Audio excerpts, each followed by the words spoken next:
위풍당당한 108두령. 며칠 후 노준이는 형남성 북쪽에 있는 송강의 영체에 이르렀다. 송강은 그동안 신이 안도전의 치료를 받은 덕택에 병이 거의 나아 있었다. 형님께서 편찮으시다는 소식을 듣고 이아우는 어찌나 놀랐는지 모릅니다. 이만한 것도 다 어진 아우의 덕분이요. 송강이 그렇게 말하며 모처럼 형제간의 회포를 풀고 있는데 문득 급보가 날아들었다. 당비는 적장 위생에게 죽임을 당했으며 소양, 배선, 김대견은 모두 다 사로잡혔습니다. 소양 등이 당빈의 호위를 받으면서 영채로부터 30리쯤 떠나갔을 때 형남성의 적장 위생과 마강이 1만여 명의 군사를 이끌고 옆에 샛길로부터 달려나왔습니다. 놈들은 선봉께서 편찮으신 것을 알고 그 틈에 우리 영체를 뒤에서 치려고 했던 것입니다. 그런데 뜻하지 않게 당빈이 군사를 이끌고 떠나는 바람에 마주치게 되었던 것입니다. 당빈은 힘써 두 적장과 싸웠으나 워낙 적의 세력이 강한지라 당해내지 못했습니다.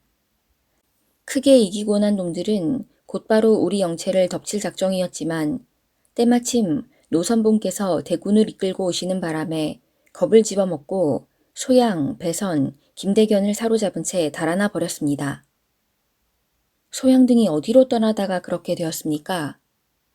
소양은 내가 병들었다는 소식을 듣자 즉시 진안눕게 하직 인사를 올리고 나를 문병 왔었소. 그런데 그들이 떠날 때쯤 진안무로부터 곧바로 김대견 배선을 보내달라는 전갈이 전해졌소. 아마 완주성에서 비문을 새길 일이 있었던 모양이요. 그런 까닭에 내가 당빈에게 1천여 명의 군사를 이끌고 그들을 호위하여 떠나도록 했던 것이요.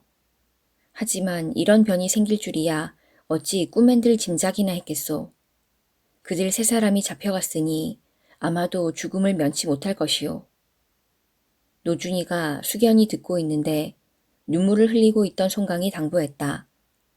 아우는 부디 군사 오용과 힘을 합하여 적장미생과 마강을 사로잡아 원수를 갚아주오. 이에 노준이는 그의 명에 따라 군사를 이끌고 오용이 머무르고 있는 북쪽의 진영으로 갔다. 그간의 상황을 전해 들은 오용은 즉시 명을 내림으로써 여러 장수들로 하여금 성을 에워싸고 힘을 다해 성을 들이치게 하는 한편 군졸들로 하여금 사다리에 올라 성 안에 대고 소리치게 했다. 소양, 김대견, 배선을 돌려보내라. 머뭇거리다가는 성을 깨뜨리고 모두 쓸어 없애버릴 것이다. 이야기는 잠시 조금 앞으로 돌아간다. 성 안의 장수 양영은 일찍이 역적 왕경으로부터 유수의 벼슬을 제수받은 자였다. 그가 여러 부장들과 더불어 성을 지키고 있는데 미생과 마강이 군사를 이끌고 돌아와 소리쳤다. 성문을 열어라. 적장 세 놈을 사로잡아 왔느니라. 이에 왕영이 황급히 성 위로 올라가 보았다. 과연 두 장수가 적장을 사로잡아 온 걸 보자 크게 기뻐하며 문지기에게 명했다. 어서 성문을 열어라. 양영은 일찍이 소양, 배선, 김대견의 이름을 알고 있었던 터라 군사들로 하여금 즉시 밧줄을 풀어주도록 명했다. 나는 그대들의 높은 이름을 익히 들어서 알고 있어. 자, 일이 이쯤 되었으니 이제 항복하여 우리와 뜻을 함께하는 게 어떻겠소. 그러자 세 사람이 눈을 부릅뜨면서 외쳤다. 이 천하의 역적놈아. 이놈이 감히 우리를 뭘로 보았기에 그따위 소리를 함부로 짓거리느냐. 여러 말 할 것 없다. 어서 우리 세 사람을 한 칼에 죽여다오. 양영은 치미는 화를 억누르고 다시 부드러운 목소리로 권했으나 세 사람이 다시 한 목소리로 꾸짖으며 거절했다. 이에 왕영은 그들에게 큰 칼을 씌우고 옷을 벗긴 다음 매달아 놓고 때리게 했다.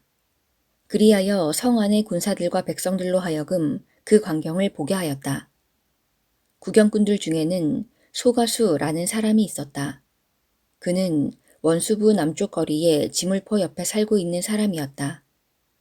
그의 고조 할아버지의 이름은 소담이었으며 자는 승달이었고 남북조 시대에 형남 땅에서 자사를 지냈었다.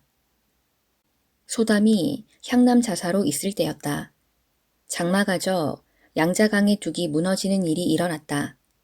이에 소담은 여러 관속들을 거느리고 나아가 비를 맞으면서 무너진 둑을 손보고 있었다. 그러나 비는 더욱더 심하게 쏟아졌고 물은 점점 더 불어났다. 이에 여러 관속들이 잠시 피난을 가자고 청했다. 그러나 그는 결연한 태도로 말했다. 그 옛날 한 무제 때 왕조는 황하의 둑이 무너지자 수신에게 기도하고 나서 자신의 몸을 바쳐 막으려고 했다. 그런데 내가 물러나겠는가? 그러자 참으로 신기한 일이 일어났다.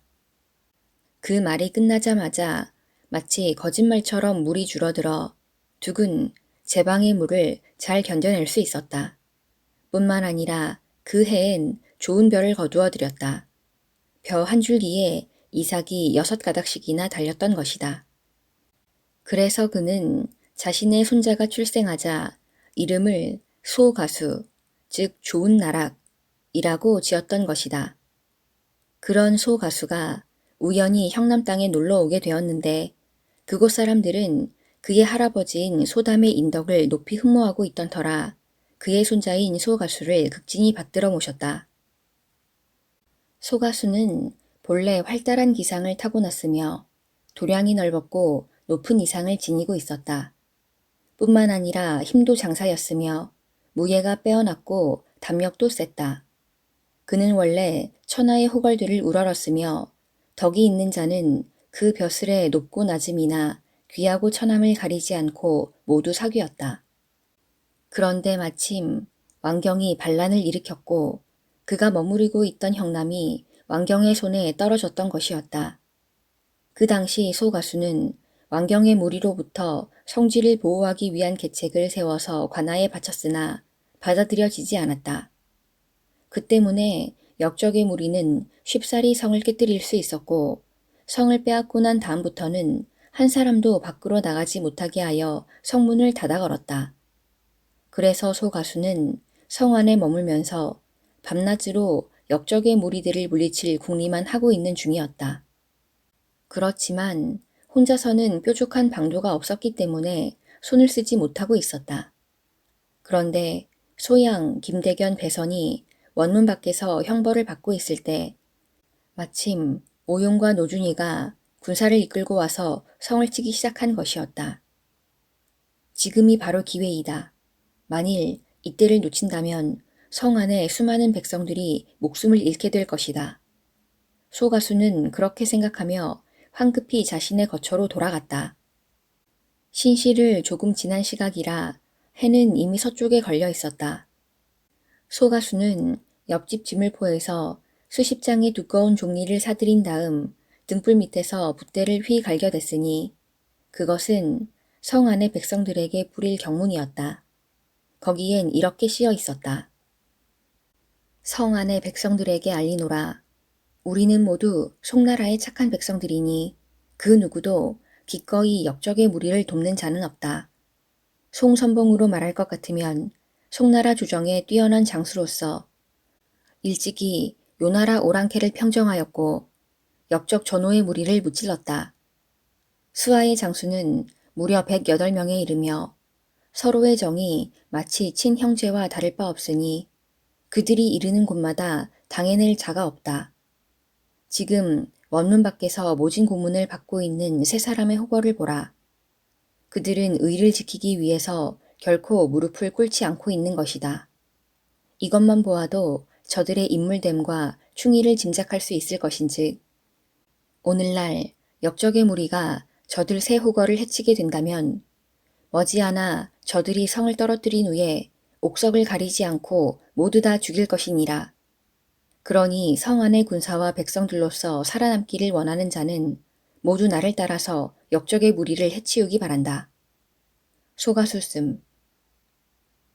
소가수는 동이틀 무렵 밤새 애쓴 경문들을 품속에 간직한 채 자신의 거처를 빠져나와서 원수부 좌우의 번잡한 거리를 돌면서 경문을 부렸다. 날이 밝자 성 안의 백성들과 군사들은 일제히 그 경문을 주워 읽었다. 그들은 삼삼오오 머리를 맞대고 수군대기 시작했다. 그때 소 가수는 품속에 한 자루 보검을 품고 군중 속으로 뛰어들었다. 그는 사방을 한번 휘둘러 보고 나서 경문의 내용을 큰 소리로 2번씩이나 읽어 내려갔다. 성 안의 군사들은 평소에 그를 잘 알고 있었다. 그의 무예가 뛰어남을 알고 있는 터라 잠깐 동안에 5,600명이나 모여 그 뒤를 따랐다. 소가수는 적지 않은 군사들을 끌어모으자 원수부를 향하여 뛰어가 큰 소리로 외쳤다. 백성 중에 용기가 있는 자는 모두 다 나를 따르라. 그러자 사방에서 수많은 백성들이 함성을 지르면서 몰려들었다. 그들은 모두 손에 몽둥이와 농기구들을 들고 있었다. 어느덧 그를 따르는 인파는 5, 6천 명을 넘고 있었다. 성을 지키는 장수 양영은 평소 성 안의 군사와 백성들에게 모질게 굴었었다.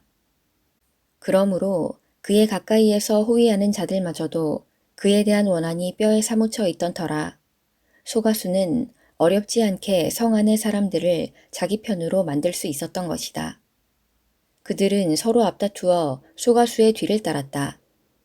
이에 원수부에 뛰어든 그들은 양영의 식솔은 물론 남녀노소 가릴 것 없이 모두 닥치는 대로 죽여버렸다. 소가수는 성난 군중을 이끌고 원문 쪽으로 향했다. 그때는 이미 그를 따르는 자들이 1만 명을 넘고 있었다. 그는 소양, 김대견, 배선의 칼을 벗기고 결박을 푼 다음 그들에게 따뜻한 옷을 입혀주었다. 소가수는 양영의 목을 꿰찬 채 북문 쪽으로 향하고 있었다. 어서 성문을 열어라. 소가수가 성문을 열게 하자 그를 따르던 무리들이 그 말에 따라 성문을 열고 적교를 내렸다. 북문 밖에서 성을 치려던 오용은 이에 깜짝 놀라 군사를 뒤로 물리며 진세를 벌이게 하여 적군을 맞아 싸울 준비를 서둘렀다. 그런데 성문 밖으로 나오는 자들을 보니 앞장선 사람은 양영의 머리를 꿰차고 있고 그의 뒤로는 소양, 김대견, 배선 등 세 형제들이 적군의 부축을 받으면서 적교를 건너오고 있었다. 오용이 어리둥절한 얼굴로 그들을 바라보는데 오용을 알아본 소양이 큰 소리로 외쳤다. 형님, 안심하십시오. 역적의 무리는 모두 죽었습니다. 오용이 급히 달려가 그들을 맞으며 물었다. 이게 도대체 어찌 된 일인가? 소양이 소가수를 가리키면서 말했다. 이 장사께서 백성을 이끌어 역적의 무리를 무찌르고 우리 세 사람을 구했습니다. 오용이 그 말을 듣고 놀란 얼굴로 소가수를 바라보았다. 그러자 소가수가 가까이 다가와 말했다. 경황 중인지라 자세한 말씀을 드리기 어렵습니다. 아무튼 군사께서는 어서 군사를 이끌고 성 안으로 드시기 바랍니다. 일이 어떻게 돌아간 것인가를 대충 짐작하게 된 오용은 마침내 장령을 내렸다. 여러 장수들은 지금 곧 군사를 이끌고 성 안으로 들되 백성들을 해치지 말라. 이에 송나라 군사들이 성문 안으로 들어서자 성 안의 백성들은 모두 손에 향을 사르고 등촉을 밝혀 들고 나와서 그들을 맞이했다. 그때까지 성 안에 남아있던 군사들은 일이 이미 되돌릴 수 없는 지경에 이른 걸 알고 모두 무기를 버리고 항복했다. 그리하여 마침내 형남성은 송나라 군사의 손안에 들어오게 되었다. 그때 가만히 성문을 빠져나간 적장리생은 힘을 다해 혈로를 열어 달아났다. 오용은 성 안의 백성들을 위로하는 한편 급히 송강의 영체에 사람을 보내서 승전보를 전하게 했다. 송강은 크게 기뻐하면서 여러 장수들과 더불어 영체를 뽑아 형남성으로 향했다. 이윽고 소가수가 절을 올리자 그의 이름을 묻고 난 송강은 황급히 그를 부축해 일으켰다. 그는 소가수를 윗자리에 앉히고 나서 말했다.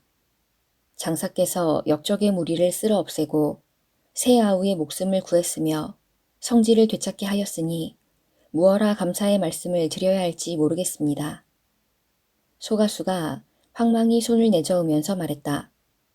이것은 오직 모든 군사와 백성의 힘으로 된 것이지 제 힘으로 된 것이 아닙니다. 그 말을 들은 송강은 더욱더 소가수를 높이 대했다. 송강은 크게 잔치를 베풀어 여러 장수들과 함께 소 장사를 대접했다. 송강은 친히 잔을 들어 권하면서 말했다. 이 송강이 조정에 돌아가면 장사님의 공을 빼앗게 하려 반드시 높은 벼슬이 내리도록 하겠습니다. 그러자 소가수가 황망히 손을 내저으며 말했다. 그러실 필요 없습니다. 제가 이번에 한 일은 결코 높은 벼슬을 탐해서 한 것이 아닙니다. 저는 어려서부터 고삐 풀린 말처럼 제멋대로 돌아다니며 자라온 탓에 고향을 빛낼 만한 일을 한 적이 없습니다. 이제 아첨하는 자들이 높이 쓰이고 어진이들이 묻혀 있으니 이런 때에는 수후, 변화의 제주에 허유, 백이 같은 맑은 이들도 궁궐에 알려지기는 어렵습니다. 저도 큰 뜻을 품은 영웅들이 제 목숨을 돌보지 않고 천하를 위해 싸우는 것을 본 적이 있습니다. 그러나 자그마한 흠이라도 있으면 자기 한 몸과 처자만을 지키려는 자들이 그것을 빌미 삼아 물어뜯고 모함하는 바람에 가산도 목숨도 잃는 것도 보았습니다.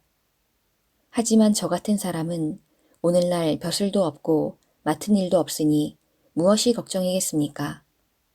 한가한 구름이나 자연 속의 학과 같은 처지이니 이 세상 어느 하늘엔들 못 날아가겠습니까? 그 말을 들은 송강은 감탄에 마지 않았다. 한자리에 앉아있던 공손승 등 여러 장수들도 고개를 끄덕이면서 그 뜻을 새기고 있었다.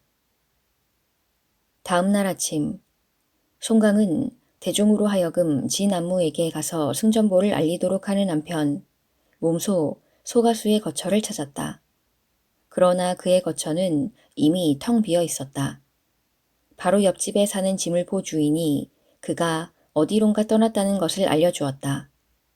소 장사는 오늘 새벽 검은고와 칼과 책 보따리를 꾸려가지고 떠났습니다. 하지만 어디로 갔는지는 저도 잘 모릅니다. 원수부로 돌아온 송강이 여러 장수들에게 소가수가 표현이 떠나갔음을 알리자 그들은 모두 하나같이 탄식해 마지 않았다. 며칠 후 진안무가 성 밖에 도착했다는 전갈이 왔다. 이에 송강은 몸소 성문을 열고 나아가 그를 맞아들였다. 진안무는 몹시 흡족해하면서 송강 등 여러 장수들의 노고를 치하하는 한편 삼군에게 상을 내렸다. 그리고 그 다음 날에는 산남성을 지키던 사진 등이 조정에서 내려온 관리들에게 성을 넘긴 후 그곳에 도착했다. 다음 날이 되자 송강이 진안무에게 청했다.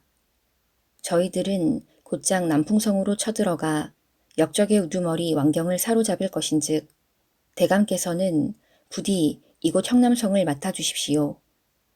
이에 진안무가 흔쾌히 허락했다. 뒤는 걱정하지 말고 하루속히 역적의 무리를 쳐부수도록 하시오. 이에 송강은 대군을 이끌어 수륙으로 나아갔으니 이때 108명의 호걸들이 모처럼 한데 모인 것이었다. 뿐만 아니라 하북 땅에서 귀순한 소난 등 11명의 장수를 거느렸으며 20여만 명의 군사가 그 뒤를 따랐다. 그들이 남풍성을 향하여 위세를 크게 떨치며 나아가자 주변의 고을과 현 사람들은 차례로 성을 바치고 항복하였다. 송강은 수륙으로 대군을 이끌어 며칠 후 남풍성 근처에 이르렀다. 그러자 염탐을 나갔던 군사가 돌아와서 알렸다.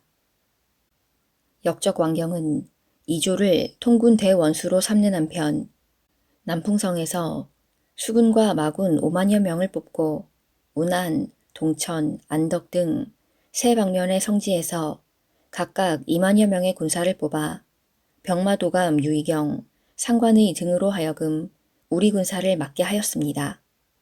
특히 이번에는 역적 왕경이 친히 싸움을 독려할 것이라고 합니다. 그 말을 듣자 송강은 즉시 오용과 더불어 의논했다. 역적의 무리가 그곳에 있는 모든 군사들을 이끌어 나오는 걸 보니 이번에는 죽기로 싸울 모양이네. 우리가 어떻게 해야 역적들을 물리칠 수 있겠는가? 병법에 여러 곳에서 적을 어지럽게 하라는 말이 있습니다. 우리 군사가 지금은 모두 한 군데 모여 있으나 장차 여러 갈래로 싸움을 벌여 적이 서로 구원할 수 없도록 해야 합니다. 오용이 그렇게 계책을 내자 송강도 고개를 끄덕였다. 송강은 오용의 명에 따라 군사들을 여러 갈래로 나누어 싸우게 했다. 한편 이응, 시진 등은 5천여 명의 군사를 이끌고 군량 및 마초를 호송하기로 되어 있었다. 그들은 마초와 군량을 호송하면서 대군의 뒤를 따르고 있었다. 그날 밤 그들이 머물게 된 곳은 바로 용문산 아래였다. 그때 서령이 첩자 하나를 사로잡아와 마당 한가운데에 패대기 치면서 말했다. 순초를 돌다가 우연히 적의 염탐꾼을 사로잡았습니다. 이에 염탐꾼을 신문한 결과 적장 미생이 사나운 군사 1만여 명을 이끌고 그날 밤 이경에 군량과 마초를 불태우기 위해 용문산을 내려온다는 사실을 알게 되었다. 미생이란 자는 마치 범처럼 용맹한 데다 우리 군사의 수가 적으니 맞서 싸우기는 어렵소. 그러니 내가 계책을 써서 당빈의 원수를 갚고야 말겠소. 시진은 그렇게 말하더니 우선 염탐꾼의 목을 베게 했다. 시진은 이어 이응의 귓가에 입술을 가져다 대고 소곤거렸다.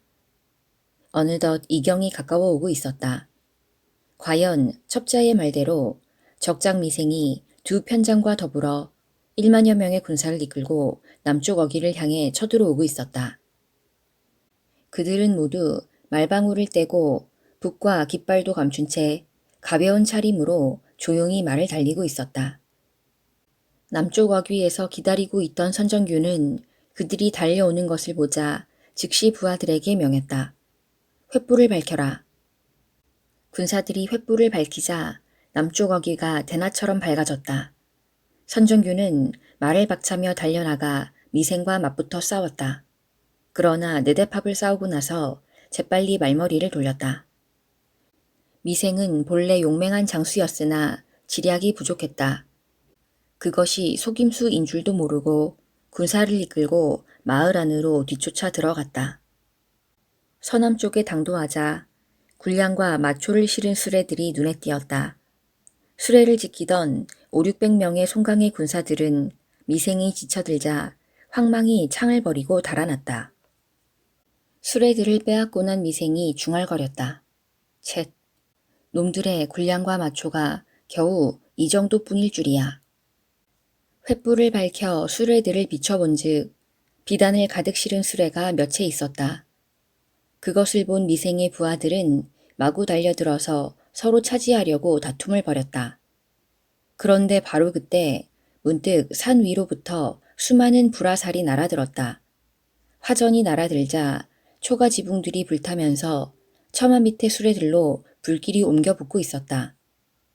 깜짝 놀란 미생 등은 계략에 빠진 것을 알고 도망치려 하였으나 이미 불길이 화포에도 옮겨 붙어 병력 같은 소리와 함께 폭발하고 있었다. 그 바람에 불똥이 튀어 어느덧 서남쪽의 수레에도 불길이 옮겨 붙었다. 미처 달아나지 못한 군사들은 화포에 맞아 죽거나 불길에 휩싸인 채 죽어갔다. 불길은 점점 더 거세졌고 포성으로 하늘이 무너지고 땅이 내려앉는 듯 했다. 100여 채의 초가집들이 모두 불바다가 된 가운데 미생은 화포에 맞아 죽었으며 적병들은 태반이 죽었다. 두 편장도 불길에 휩싸인 채 목숨을 잃고 말았다. 다음 날 날이 밝자 군사를 수습한 시진은 군량과 마초를 무사히 본체로 실어 나갔다. 송강은 중군에서 장대에 올라 군사를 점거해 보았다. 마구는 마구에다 투구와 갑옷을 갖추었고 보군도 병장기를 들고 늘어섰다. 깃발은 바람에 펄럭이고 번쩍이는 창칼은 천리에 걸쳐 흰 눈이 뒤덮고 있는 듯 했다. 여러 장수들이 두 손을 마주잡은 채 늘어섰고 포성과 북소리가 울리는 가운데 각 진의 두령들이 차례로 나와 명이 내리기를 기다렸다.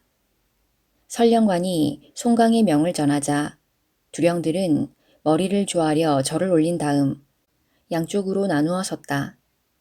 이어 남색 깃발을 든 군사가 무릎을 꿇자 설령관이 전군에게 명을 내렸다. 모두 함성을 질러야 할 때 소리치지 않거나 대오를 벗어나거나 떠들어대며 명을 어기거나 싸울 때 달아나는 자들은 모두 중형에 처할 것이니 명심해라. 이어 좌우에 늘어선 20여 명씩의 기패관들에게는 송강이 직접 명을 내렸다. 그대들은 각 진에 내려가 독려하되 싸움에서 앞서 나가지 말고 뒤로 물러나며 명을 어기는 자는 그 자리에서 잡아 벌을 주라. 이에 명을 받든 기패관들이 물러나자 송강은 모든 장수와 군사들을 점거한 후에 수륙으로 배치했다. 첫 번째 명령을 내리자 북소리를 울려 대열을 바로잡았다. 두 번째 명령을 내리자 모든 정기들이 가지런히 오와 열을 맞추었다. 세 번째 명령이 내리자 드디어 각 진영이 차례로 떠나기 시작했으며 진과 북이 울리면서 오방기가 내걸렸고 연주포가 연신 포성을 울려댔다. 각 부대가 군사를 이끌어 나가니 말발굽 소리와 북소리가 땅과 하늘을 메우는 듯 했다. 그때 역적 왕경 또한 군사를 배치하여 송강의 군사와 맞서게 하고 있었다. 말들은 모두 가죽으로 된 갑옷으로 무장하였으며 군사들은 모두 쇠로 된 갑옷을 입었고 손에는 활과 쇠뇌를 들고 있었다. 이윽고 북소리가 3번 울려 퍼지자 모든 군사들이 일제히 움직이기 시작했다. 그들이 10리쯤 행군하고 났을 때 문득 바라보니 앞쪽에서 뿌연 먼지가 피어오르면서 요란한 말방울 소리가 울려 퍼졌다. 자세히 살펴본즉 그들은 10여 명으로 짜여진 송나라 군사에 척후되었다. 맨 앞의 장수는 도군 황제의 칙명에 따라 원래의 관직으로 돌아간 호기 장군 모루전 장청이었다. 그의 왼쪽에는 황제로부터 정효의인의 벼슬을 제수받은 그의 아내 경시족 경영이었으며 그의 오른쪽 뒤에서 깃발을 받쳐든 장수는 황제로부터 의정복 배군을 제수받은 섭청이었다. 그들은 아무 거리낌 없이 곧장 말을 달려오더니 겨우 100여 걸음을 남겨둔 거리에서 재빨리 말머리를 돌렸다. 이에 왕경의 정선봉 유의경과 부선봉 상관의가 말을 박차며 그 뒤를 쫓았다. 그러자 장청이 흰빛 이화창을 비껴들고 말을 달려나와 그들 두 사람을 맞이하여 싸움을 벌이기 시작했다. 그러자 경영도 말을 박차 방천화극을 휘두르며 장청을 도왔다. 네 장수가 한데 어우러져 싸우는 광경은 참으로 볼만했다. 무기가 서로 부딪힐 때마다 푸른 불꽃이 일어났고 네 마리의 말은 땅바닥을 박차면서 콧김을 내뿜고 있었다. 10여 합을 싸웠을 때였다. 얼핏 눈빛을 주고받은 장청과 경영이 적장의 병기를 쳐내고 나서 재빨리 말머리를 돌렸다. 유의경과 상관이는 기회를 놓칠세라 군사를 휘몰아서 그 뒤를 바싹 쫓았다. 그러자 좌우의 군사들이 큰 소리로 그들을 말렸다. 선봉께서는 더 이상 뒤쫓지 마십시오. 위험합니다. 깜짝 놀라 말을 멈춰 세운 두 사람이 좌우를 돌아보면서 물었다. 어째서 위험하다는 말이냐? 군사들이 두 장수에게 알려주었다. 저자들은 말 한 장 뒤에 주머니 속에 돌멩이를 가득 담아 가지고 다니는데 돌팔매질을 하면 빗나가는 일이 없습니다. 바로 그때 용문산 뒤에서 요란한 징소리가 울려 퍼지며 500여 명의 사나운 보군이 둥근 방패를 거꾸로 든 채 달려나오고 있었다. 맨 앞에 선 내장수는 이규, 번서, 항충, 이곤이었다.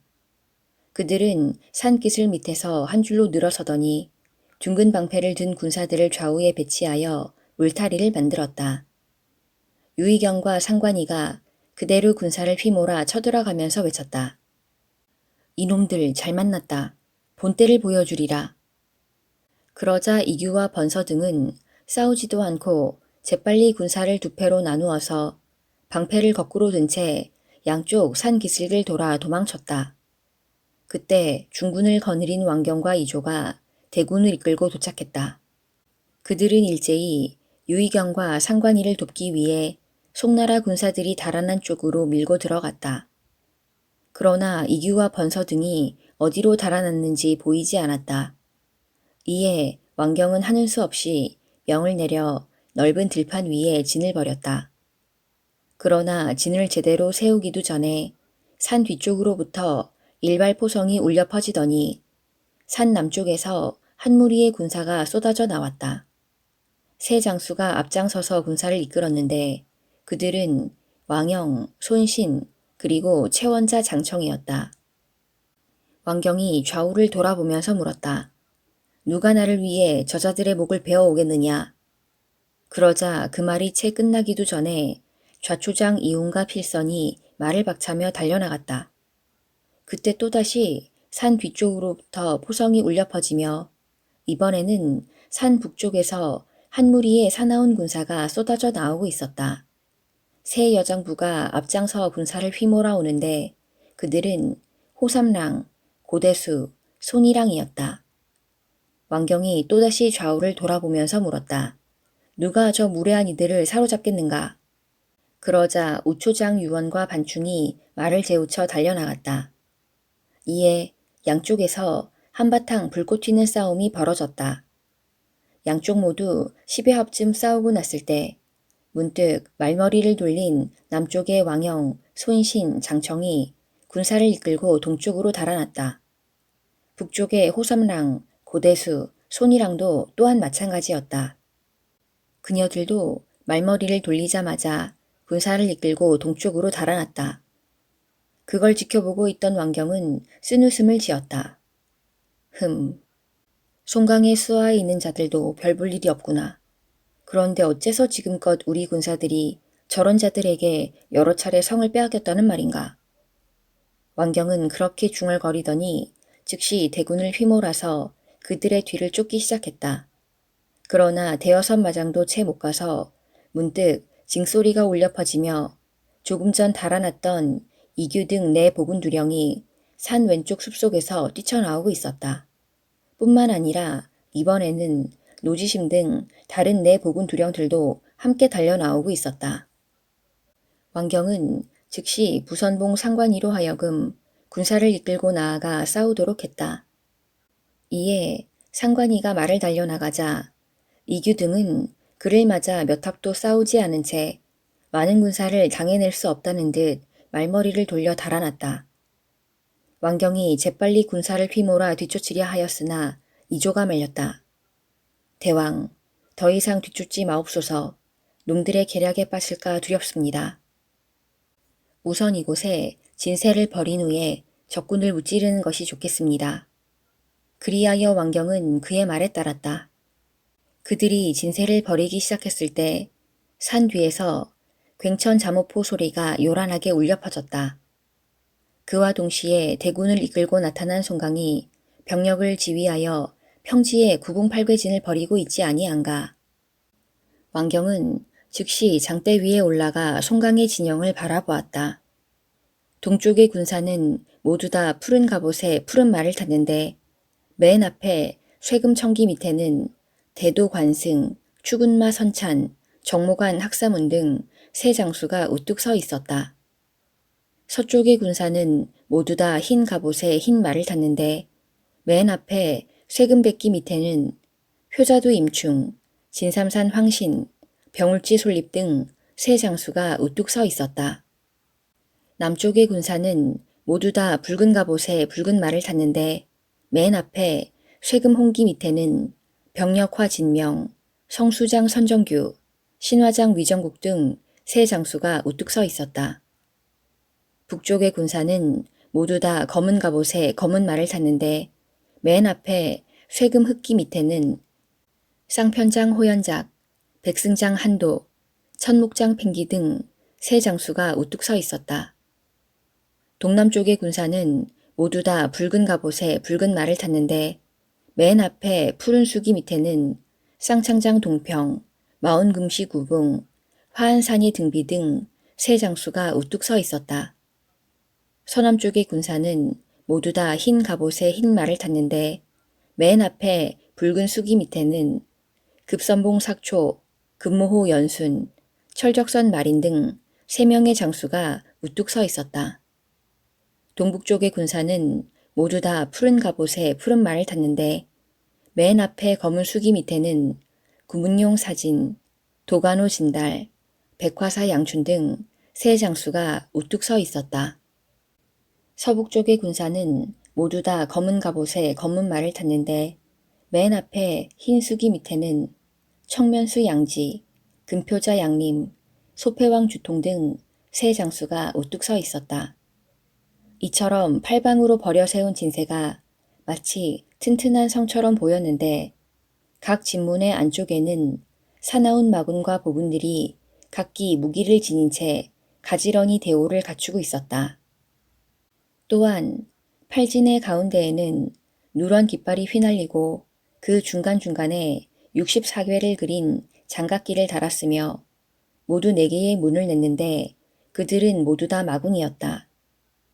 남쪽의 누런 깃발 뒤에는 상장이 2명 있었는데 위쪽의 장수는 미염공 주동이요 아래쪽의 장수는 삽시오 뇌행이었다.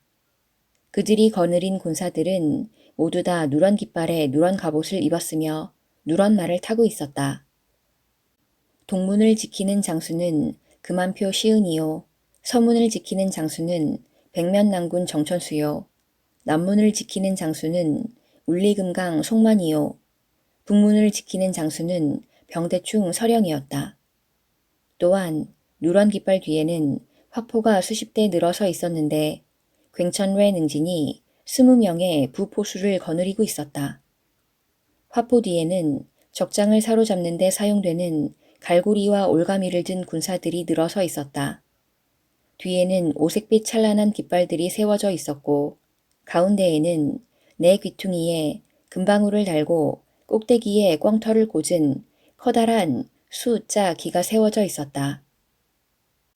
숫자 기를 지키는 장수는 머리에는 어미관을 썼으며 몸에는 용의 비늘 같은 갑옷을 입었으니 그는 험도신 옥보사였다.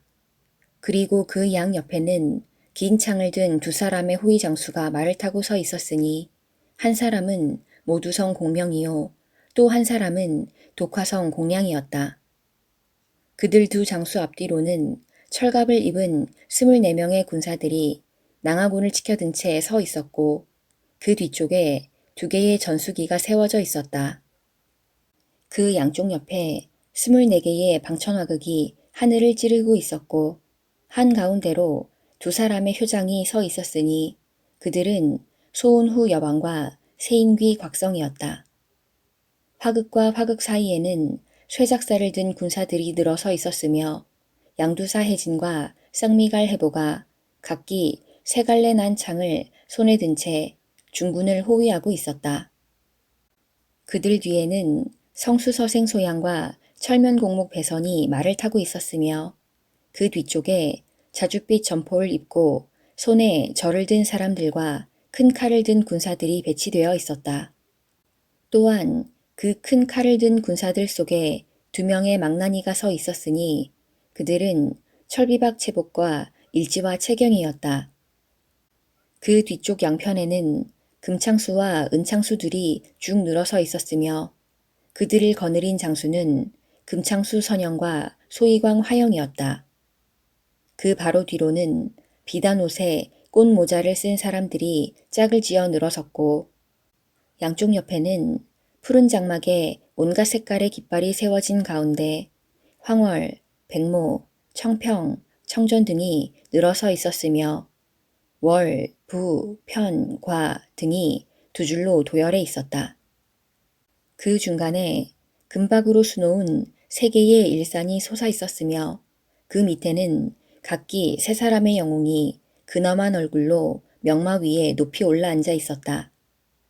학창이를 입은 채 오른편에 있는 사람은 비바람을 자유자재로 일으키는 이분용 공손승이었고 검은 두건을 쓰고 깃털 부채를 손에 든 채 왼편에 서 있는 사람은 문무를 겸비한 지다성 오용이었으며 가운데 흰 눈처럼 하얀 말을 타고 있는 사람은 오직 충과 의를 받드는 급시우 후보의 송강이었다. 송강의 앞 왼편에는 신행태보 대종이 있었으며 오른편에는 낭자연청이 자리에 있었다. 송강의 뒤편에는 대극, 장과 금안의 준마들이 질서정연히 늘어섰는데 35명의 아장들이 그 위에 올라앉아 있었다.